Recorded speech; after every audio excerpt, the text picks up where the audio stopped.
signal, les merles moqueurs seront tous en fête.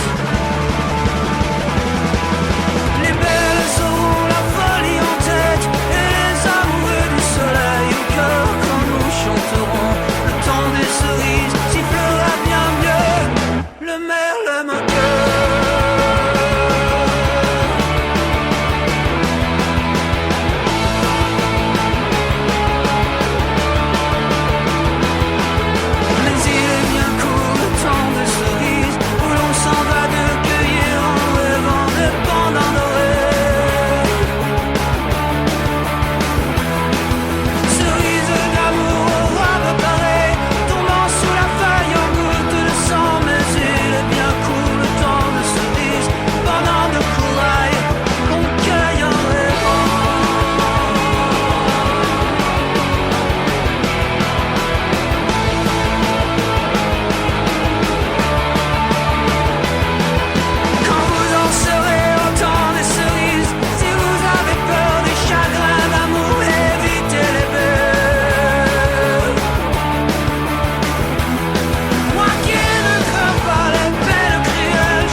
Radio Soupente, la station des Rapins, sans foi, sans loi, sans courbette, l'émission à racaille.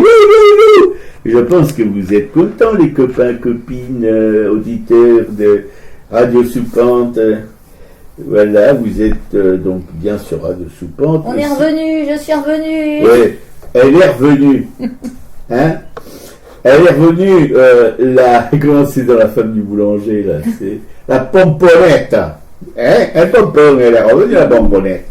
Le mardi 24 septembre 2019, une émission que nous allons consacrer pour la partie artistique, une rediffusion d'une émission consacrée à Séraphine de Senlis. Voilà, Séraphine de Senlis, Willem Oude, Camille Bombois, ce qu'on appelle des peintres naïfs. Oui, qui sont tous en ce moment au musée Mayol à Paris. Voilà, c'est à cette occasion-là qu'on vous repasse cette émission sur la Séraphine. En espérant que vous en rappeliez plus du tout et que vous la découvriez à nouveau. Et puis vous avez écouté religieusement, je suis sûr, le temps des cerises du groupe Noir Désir. Et on va porter un regard en marge au cours de cette nouvelle émission sur l'art et dénoncer les sales coups de la politique politicienne en toc. Une petite citation pour la route à propos de mon presse papillet. Pour qu'un écologiste soit élu président, il faudrait que les arbres votent. C'est du camarade Coluche. Ouais, bonjour à toutes, donc pour une nouvelle émission, vous pouvez nous joindre par mail sur artracaille@orange.fr ou sur notre répondeur au 01 41 95 20 96. Et je ne sais pas si vous avez remarqué, chers auditrices, auditeurs de Radio Soupente, la voix claire, comme on se croirait à la montagne, la voix claire de ma camarade grimpeuse. Après la montagne des Pyrénées, ces sommets, ces lacs, tout ce qui fait que c'est beau, quoi. C'est beau, ça grimpe, mais c'est beau. Et alors, le drame, c'est qu'elle va bientôt se retirer. Enfin, j'espère pas avant l'hiver, après l'hiver. Attends. Sans haine, sans armes et sans violence, de résistance en désobéissance, C'est une évidence, nos vies n'ont plus aucun sens depuis que nos rêves sont indexés sur le prix de l'essence. C'est une évidence, nos vies n'ont plus aucun sens depuis que nos rêves sont indexés sur le prix de l'essence. La fronde commence sur cette place, ces casques lourds qui nous font face. Nous les défions, folie ou inconscience, sans haine, sans armes, sans violence. Nous sommes d'une espèce non protégée. Notre obsolescence est programmée. Nous devons disparaître de leurs étals avant liquidation totale. Nous devons disparaître de leurs étals avant liquidation totale. Sans haine, sans armes et sans violence, de résistance en désobéissance. C'est une évidence, nos vies n'ont plus aucun sens depuis que nos rêves sont indexés sur le prix de l'essence. C'est une évidence, nos vies n'ont plus aucun sens depuis que nos rêves sont indexés sur le prix de l'essence. Sans aucune condition de ressources, ils voudraient que l'on parte au pas de course, acheter des biens de grande consommation au premier tir de sommation. Que nous leur portions cette marchandise, objet de toute leur convoitise, leur précieux, leur cœur de cible, du temps de cerveau disponible. Oh qu'ils chérissent ce temps, ce cœur de cible, ce temps de cerveau disponible. Sans haine, sans armes et sans violence, de résistance en désobéissance. C'est une évidence, nos vies n'ont plus aucun sens depuis que nos rêves sont indexés sur le prix de l'essence. C'est une évidence, nos vies n'ont plus aucun sens depuis que nos rêves sont indexés sur le prix de l'essence. Sans haine, sans armes, sans violence. Sans haine, sans armes, sans violence. Prédicateur de la sainte finance, toxicomane, accro à la croissance, nous sommes de ceux qui vous désobéissent, la plèbe blasphématrice. Jetez-nous l'opprobre, jetez-nous la pierre, vos grenades suffiraient-elles à nous faire taire? Croyez-vous que nos combats soient périssables, nos engagements jetables? Croyez-vous que nos combats soient périssables, nos engagements jetables? Sans haine, sans armes et sans violence, de résistance en désobéissance. C'est une évidence, nos vies n'ont plus aucun sens depuis que nos rêves sont indexés sur le prix de l'essence. C'est une évidence, nos vies n'ont plus aucun sens depuis que nos rêves sont indexés sur le prix de l'essence. Sans haine, sans armes, sans violence. Sans haine, sans armes, sans violence. Sans haine, sans armes, sans violence. Sans haine, sans armes, sans violence.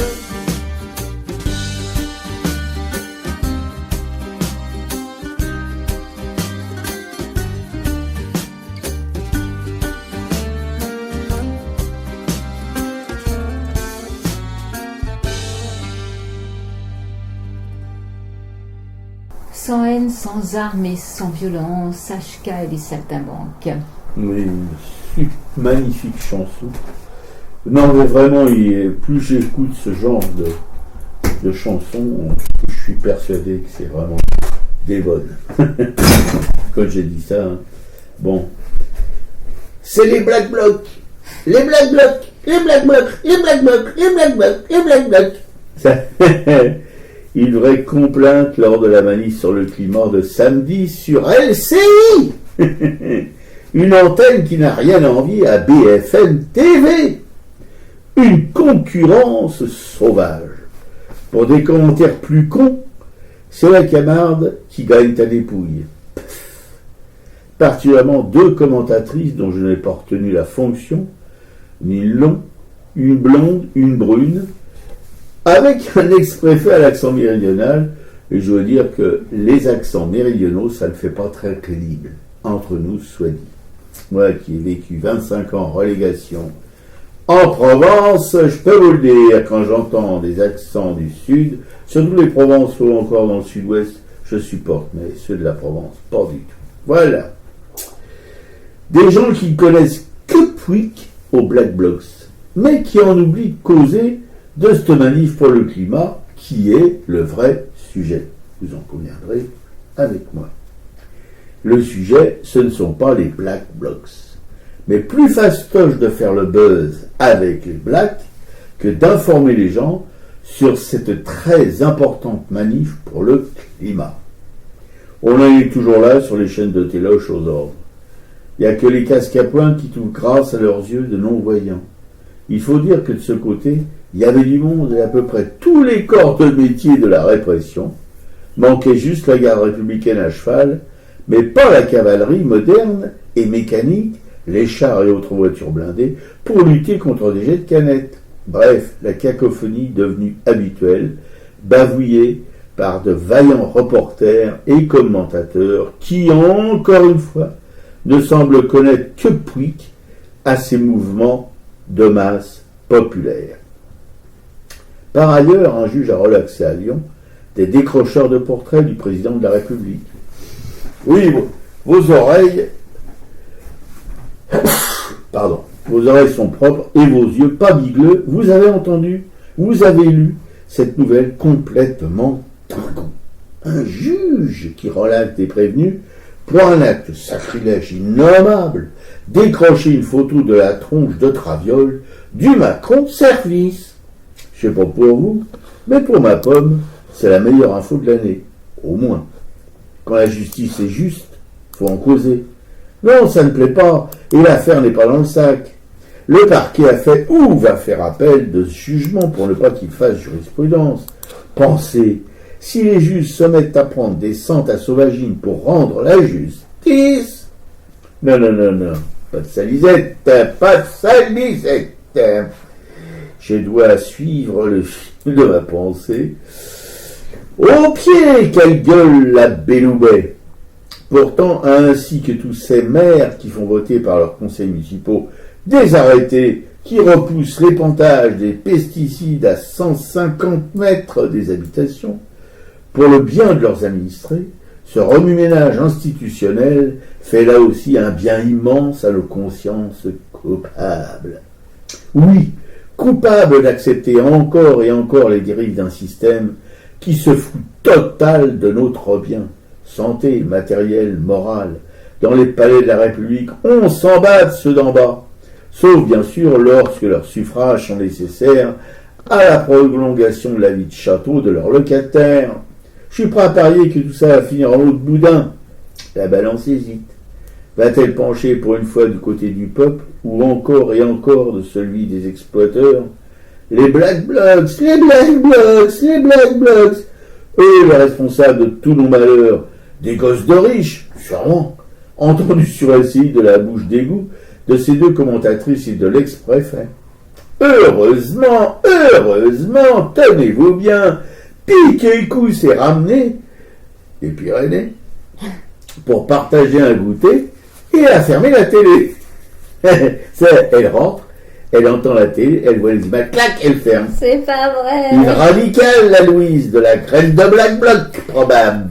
Ouais, c'est pas tout à fait vrai. J'ai regardé la téloche un petit peu avec toi pour quand même constater qu'en 10 minutes, effectivement, Black Bloc avait déjà été dit 50 fois. Donc je pense que ça aurait été intéressant de noter sur toute la longueur de la rediffusion de cette journée, enfin de la diffusion en direct de cette journée, combien de fois c'était dit. Là, c'était vraiment, c'est un film comique, quoi. Oui, enfin, comique, plutôt plutôt tragico-comique. Ouais, tragico-comique. Non, mais je suis d'accord. Parce que quand même, écoutez, alors moi j'ai vu les images, hein, c'est les images de LCI maintenant, bon, on peut en dire tout ce qu'on veut, mais en plus les commentaires, ils disaient, oui, il y a les black box devant, sauf que le président de Greenpeace France, qui était là, interviewé ce soir-là, avec un leader des Gilets jaunes qui a eu un œil crevé, comment tu l'appelles ? Rodriguez, voilà. Le président de Greenpeace France, qui n'est pas en excité, hein, on ne peut pas dire, les gens de Greenpeace sont des gens relativement calmes, même s'ils font des actions qui sont parfois assez spectaculaires. Il dit voilà, il y avait des black blocs devant, effectivement, il y avait des black blocs devant, donc qui se fritaient avec les casques à pointe. Mais les casques à pointe, au lieu de tirer sur les black blocs, ils tiraient derrière, c'est-à-dire sur la manif pacifiste qui suivait, où il y avait des femmes, des enfants, des bébés même, qui recevaient des gaz lacrymogènes plein dans la gueule. Voilà, c'est ça le sens de... C'est ça la répression, si vous voulez, policière. On réprime pas les fauteurs de troubles, enfin, pour la police, c'est des fauteurs de troubles, hein. Ça dépend de quel côté on se place, mais qui répriment, c'est pour plein la gueule des gens qui défilent pacifiquement. Voilà. Alors, si c'est pas de la provoque, qu'est-ce que c'est ? Oui, parce que l'idée, c'est de faire peur. C'est-à-dire que là, on est vraiment dans une politique de la terreur. On veut que quiconque se mette à manifester soit potentiellement traîné par les pieds, assommé, gazé. Donc, il n'y a plus personne qui peut se prévoir de son statut de femme, d'enfant, de personnes âgées. On sait d'handicapés, on sait que tous ces gens-là ont été à un moment ou à un autre malmenés par les forces de l'ordre très violemment. Ce qui fait qu'on veut faire vraiment peur à toute la population. En plus, les black blocs, bon, moi je me resterai toujours avec ce point d'interrogation. Elles sont des vrais black blocs ou sont aussi des gens payés par les forces de l'ordre et la police pour foutre le bordel et porter préjudice à cette manifestation. Moi, je resterai toujours avec un doute. Oui, mais ça, c'est clair, c'est du piqué-coup pur et dur.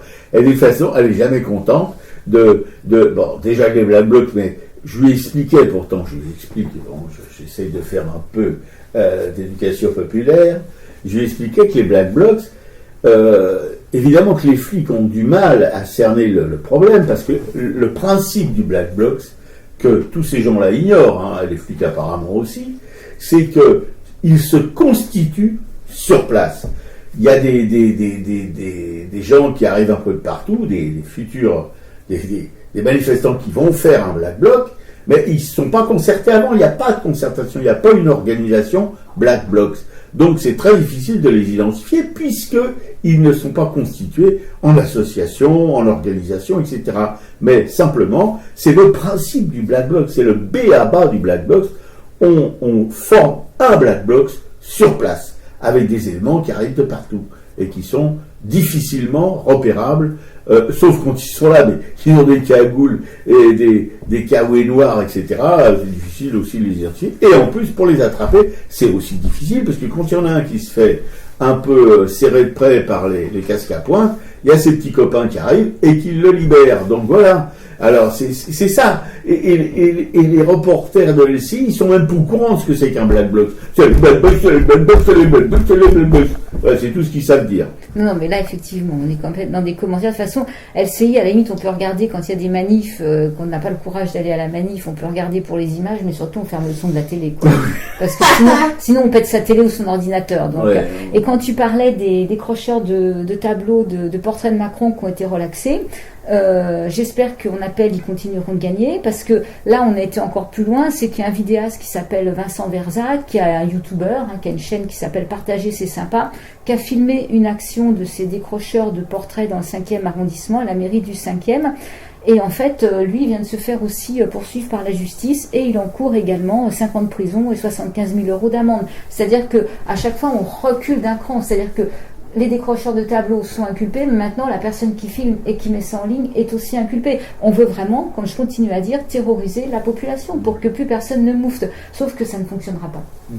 Alors qu'il faudrait quand même relever, si vous permettez, chers camarades grimpeuses des Pyrénées, il faudrait quand même relever que ces photos, ces portraits de Jupiter là, dans les mairies, c'est pas du tout obligatoire. c'est les maires qui choisissent de l'afficher ou pas l'afficher. Mais ils ne sont pas tenus par la loi d'afficher la tronche du président de la République. Ouais. Donc ce sont les maires qui sont les premiers responsables de cet affichage qu'on nous impose, parce que les citoyens des petites villes ou des villages ou même des grandes villes, hein, ils ne sont pas obligés de se payer la tronche du président de la République s'ils n'en ont pas envie, mais là, on les oblige à regarder la tronche du président de la République. Ouais. Hein, quelle aventure! Tout à fait. Alors moi, voilà, une petite citation. Je vais rester donc dans le... Toi, tu parlais de la manif climat. Moi, je vais rester dans le climat. Je ne crois pas au changement climatique. C'est juste de la météo. Ça a toujours été comme ça. Le temps change. Il y a des tempêtes, de la pluie et des belles journées. Qu'est-ce qui peut dire ça? C'est Trump. Qu'est-ce qui peut dire autant de conneries? Voilà, qui peut prendre vraiment les gens pour des abrutis. Non, mais c'est un abruti. Alors, évidemment, il ne peut pas prendre les gens pour des intelligents. Il prend les gens comme à son image, quoi. Voilà, c'est les cons, c'est comme ça, ils pensent que tout le monde est con. Ouais. Alors moi je vais rester dans le climat, peut-être parce que justement je rentre des Pyrénées, j'étais pas loin des sommets, j'ai vu des choses merveilleuses et j'ai constaté, comme là en Suisse justement, dimanche dernier, il y a des funérailles en montagne pour un glacier disparu. C'est-à-dire que en Islande, il y a quelques semaines, il y avait une commémoration aussi d'un glacier qui n'existait plus. On avait mis une plaque commémorative.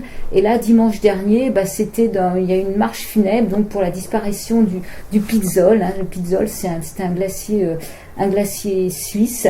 Et les gens ont commémoré cette disparition et c'est l'occasion à chaque fois de rappeler tous ces glaciers qui disparaissent les uns après les autres. En plus, à un moment qui est la veille du sommet spécial de l'ONU sur le climat, hein, c'est aujourd'hui à New York, il y aura plusieurs chefs d'État et de gouvernement. Hein, on sait que ils vont blablater pour pas grand-chose, que ça va coûter une fortune en déplacement, en avion, en logement, en tout ce qu'on veut.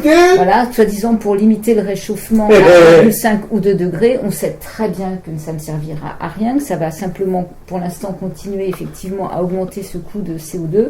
Et là, en Suisse, ils estiment que depuis 1850, il y a plus de 500 glaciers suisses qui ont complètement disparu. Et moi, j'ai vu dans les Pyrénées, je me suis promenée justement près du glacier d'Ossou, au pied du Vignemale. Et là, dans un des refuges, il y avait des photos qui parlaient d'elles-mêmes. On voyait en 100 ans combien ce glacier avait rétréci. Et ce qu'on pouvait comprendre rapidement, c'est qu'il ne faudrait pas 100 ans pour qu'il disparaisse complètement, mais il faudrait 10 à 15 ans pour qu'il n'y ait plus de glace au pied du Vignemale, quoi. Donc c'est une catastrophe, quoi.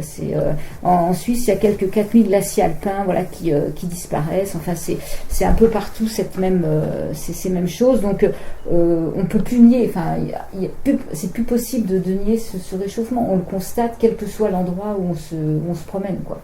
Et ce qu'il faut bien se mettre dans la cigare, hein, le Havana, c'est que le réchauffement climatique, pour une bonne part, je ne sais plus si c'est 50 plus que 5%, vient du 1% les plus riches de la Terre.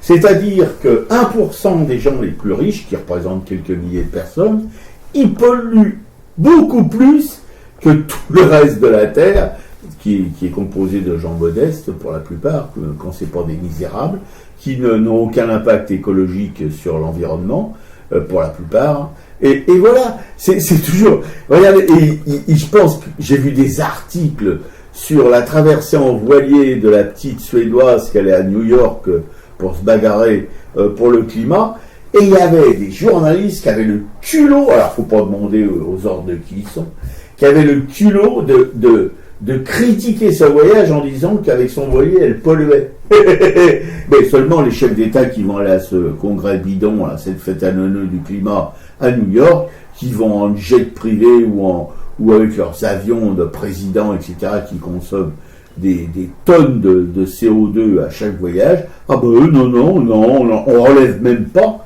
la contradiction qu'il peut y avoir entre leur soi-disant défense du climat et ce que le voyage coûte au climat. Hein? Tout à fait. Bah oui, non, mais c'est... Et je vous assure que j'ai vu des articles qui critiquaient le voyage en voilier qui a duré quand même une semaine de la petite Creta. Oh,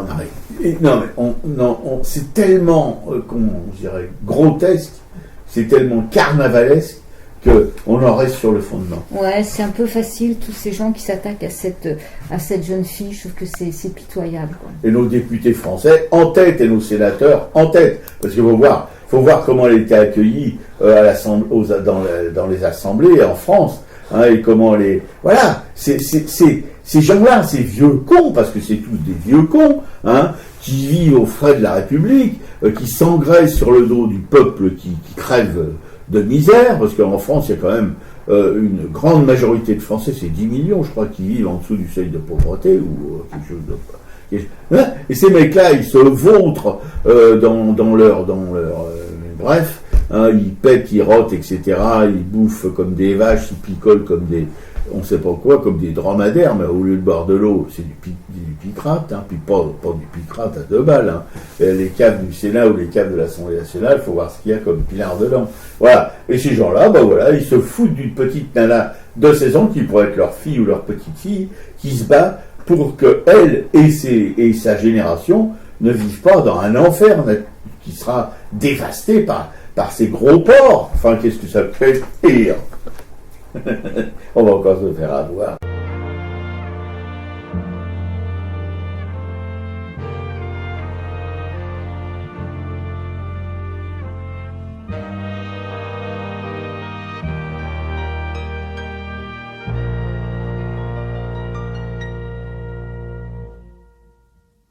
Il serait temps que l'homme s'aime, depuis qu'il sème son malheur.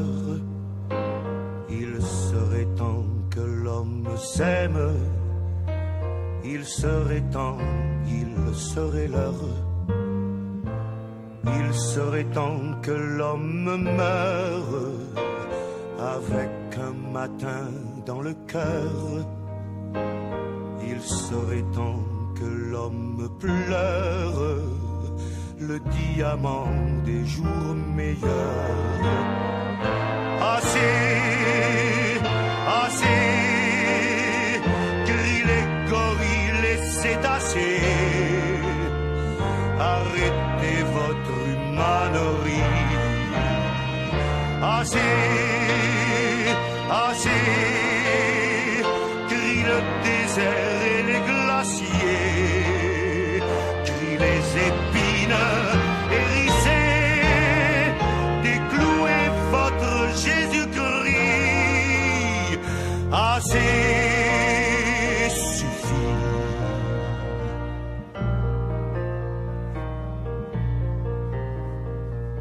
Il serait temps que l'homme règne sur le grand vitrail de son front. Depuis les siècles noirs qu'il saigne dans les barbelés de ses fronts. Il serait temps que l'homme arrive sans l'ombre, avec lui de la peur, et dans sa bouche la salive de son appétit de terreur.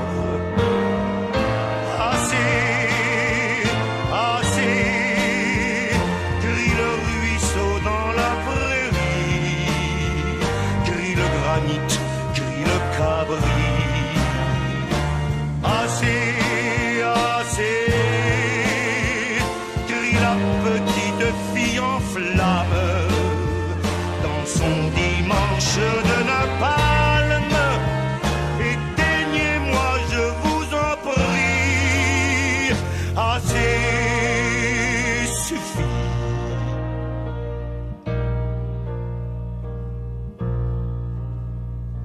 Que l'homme s'aime, c'est peu dire, mais c'est là mon pauvre labeur. Je le dis à vos poils à frire, moi le petit soldat de beurre.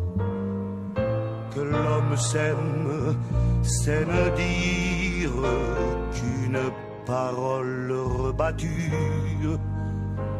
et sur ma dérisoire lyre, voyez déjà, elle s'est tue.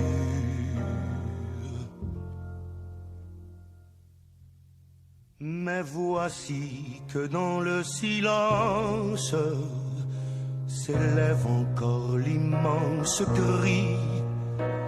Délivrez-vous de vos démences, crie l'éléphant, crie le cri-cri, crie le sel, le cristal, le riz, crie les forêts, le colibri, les clématites et les pensées, le chien jeté dans le fossé, la colombe cadenassée. Entendez-le, ce cri immense, ce cri, ce rejet, cette transe, expatriez votre souffrance, crie les sépulcres et les nids. Assez, assez,